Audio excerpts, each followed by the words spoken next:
Aga meie siirdume nüüd hoopiski Viini, kus on juba olemas Marko Reikop ja tema teeb nüüd ninjadega šnitslit.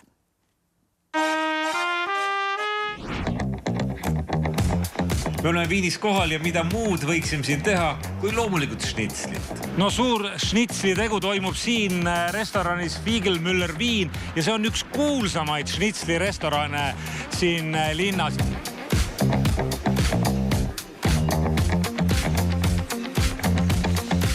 Šnitslimeistrid on minu siin vastas Lenna ja Piret.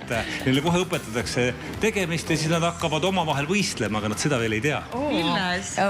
Šnitsli tegemises või? Okei. Ma arvan, et Piret muidugi võidab, sest Piret on nii suur šnitsli lemm. Me oleme 3 päeva siin või 4 päeva olnud, iga päev Piret on šnitslit söönud.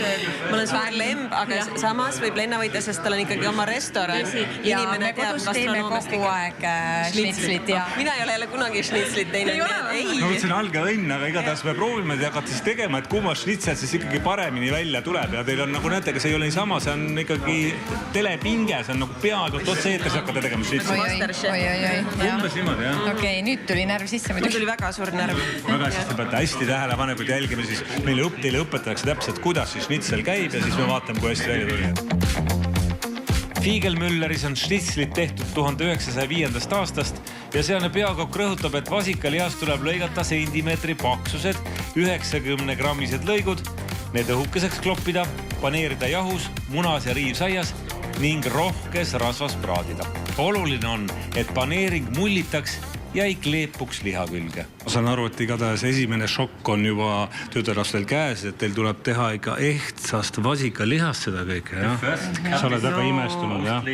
Ma ei ole imestunud, aga minu arust väga tore, sest ma olen siin jäänud kana šnitslit söönud. Nüüd tahate jälgida, kuidas sa paned õli, kas sa oled üleni sees või praed panni peal, kuidas sa teed? Ma panni peal aga ma panen nagu veits vähem õli, ma praegu vaatan, et siin ikkagi nagu natuke uputab ära vist. Ikka uputab vist, jah, ja nagu vaatu palju ta paneb veel võid. Pisut võikest ka, jah?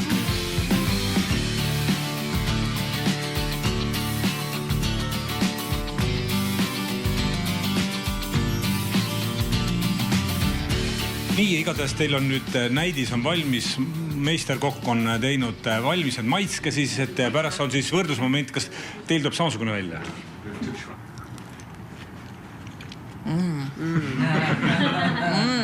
Ja nüüd nad tulevad siia kahekesi lahket lõikelaua juurde, üks võtab ühe tüki vist ja teine teise, eks ju?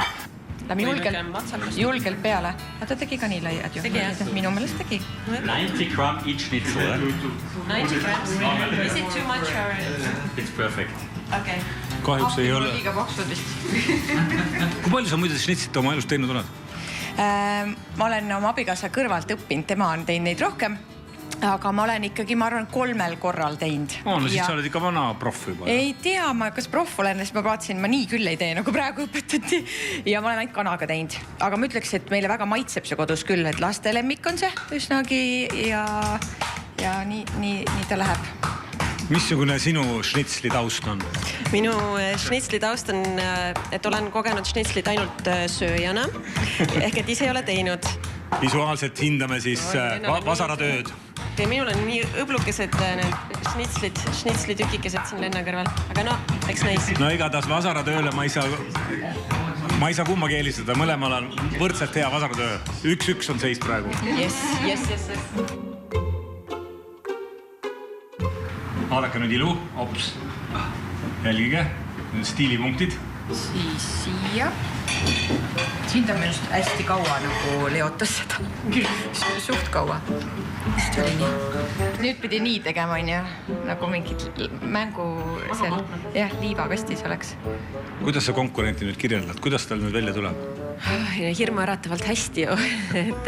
Aga ma arvan, et eks see erinevus nüüd võibki sisse tulla lõpuks selles, et Lenna tegi siuksed matsakamad tükid, mina veidi õhemad või lahjemad, kuidas võtta, aga no, eks näis. Võib öelda, et ilmselt sarnane pinge nagu meil poolfinaalis ees ootamas. Võistlus on siis on hea harjutada, vaata siis võistlusel on kerge. Ma loodan ka, jah. Ütles perfekt, kuulsid. Ma ei tahtnud seda kuulda. What did you say? Perfect. Nii, ja nüüd siis hops. issand, juba on midagi valesti siin. No nii, aga siin käib tihe võistlus siis nagu 2 staadionil kollaga ja Lennal läheb siis see lemmikhetk, kui rasva pritsima hakkab. Jah, see ei ole mu lemmik, ma loodan, et me saame nii, et ei pritsi midagi ei Piretile ega kellelegi teisele. Ja samal ajal Piret on jõudnud viimasesse kaussi. Tundub, et praegu sujub, olen veel konkurentsis. Jõuad sa jälgida ka, mida siis Lenna kõrvalt teeb, et kuidas tal läheb? Kogu aeg jälgin ja loodan, et äkki ta vääratab, aga... Siin võib kergelt vääratada, vaata minu mõttes, kas liiga pruuniks ei hakka minema see kõik juba? Hakkab, eks ju? Jumal tänatud. Väga terav hetk meie praeguses võistluses. Vaadake, mis nüüd juhtub.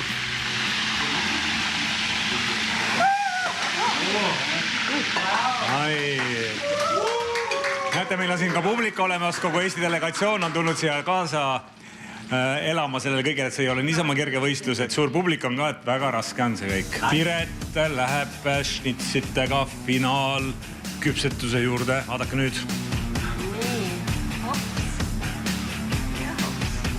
Mis on lemmiktoit, mida sulle meeldib valmistada? Mitte süüa, vaid mida sulle meeldib tõesti teha? Teed ikkagi vana hea hakklihakaste. Mulle meeldib seda teha, sest tegelikult seda on ju tore teha ja seda kõik ka söövad. Ja see on hea maitse ka, eks? See on hea maitsega. Mulle ka maitse, teistel ei tohi öelda, aga see on hea päris, eks ju? On küll, jah.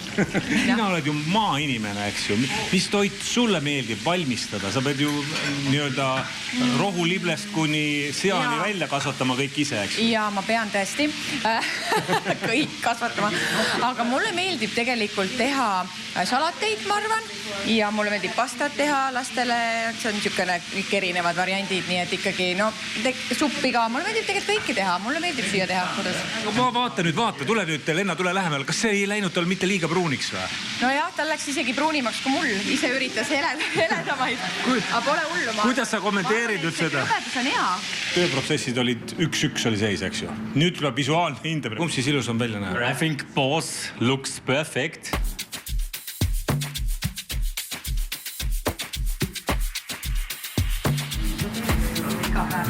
Vaatate näoilmeid ka, mis tal on. Mulle tundus, et talle minu maa ei maitsnud. Ei maitsnud, jah? Ei, ma arvan, et maitses. No winner. Both are winners. Congratulations. No nii see muidugi ei jää, me ikka ise maitsma, eks ju. Ma ei tea, vaatagi Porka tuleb, annab vastuseid, kumb on parem. Kaua sa viinis oled elanud? Paar aastat, eks ju? Peaaegu. Keskendu. Kuidas sa siis esimese maitse, mis sa ütled esimese kohta? Hästi õrn selline, see oli Pireti oma. Sul oli ka nagu natukene pisemad neid. Õhemad, livirühemad. See on selline massiivsem nüüd. Ja nüüd tuleb massiivsem. Lenna lähenemine. Brutaalne. Brutaalne Lenna šnitsel. See massiivne mulle tegelikult meeldib rohkem. Ja. Palju õnne, sa oled parim Viini šnitsimeister meie hulgas. Õnnitlen! Aitäh! Ja ülivõimas teine hõbedane koht on Piret. Palju õnne!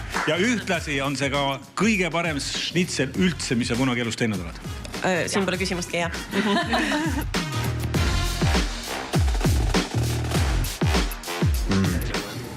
Väga hea. Kas sul tuleb paremini kodus välja või tuli Lennal? No meid ei vasikaga kunagi kodus. Ma arvan, et see on ikkagi täiesti teistsugune šnitsel. Ma arvan, et edaspidi Lenna hakkab tegema neid šnitsel. Et see on minu väike võit. No jah, selles mõttes, et vaata, ta on ju profide poolt koolitatud. Sa oled vist ise õppinud, ma Tomra osaan. Ma olen ise õppinud, ma teen ise valesti. Mul ei ole mõtet enam teha, ma arvan.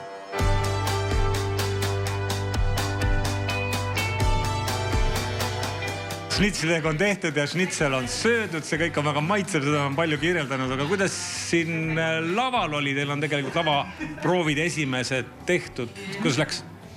Esimene proov, ma ütleks, et oli isegi üllatavalt nagu hästi, et me olime valmis, et võib-olla see esimene saab olema kõige kaootilisem, aga tegelikult see esimene oli juba väga heas kohas, nii et olid nagu pisikesed detailid, millega me nagu teise proovi läksime ja nüüd me oleme täna endiselt seal, et mõned pisikesed detailid on veel ellu viimata, nii et natuke kaamerapildiga veel nokitseme ja ka heliga. Keegi ei saa sellest midagi aru, seal on 19 kaamerat, vaata ei saa mitte midagi aru, kas kaamera on õige koha peal teie juures või ei, no sellest asjast inimestel peab aru saama, seal on üks efektne koht, mis tõesti nagu, kui me kõik 3 korraga oleks õigel ajal seal pildis näha, siis oleks väga efektne. Sel korral me oleme ühe nagu sellise gigantse ekraani peal. Kõik pealaest ja tallani on igal pool ekraan. No aga selle suure ekraani peal olemine on ka see, et suur ekraan võib teid ka alla neelata. Ei ta neela midagi. Ta ei neela, ta ikka töötab koos meiega väga hästi. Ma ütleks, et jah, Mattias Tammik, kes on loonud meile selle visuaali, on väga head tööd teinud, nii et kiitus Mattiasele.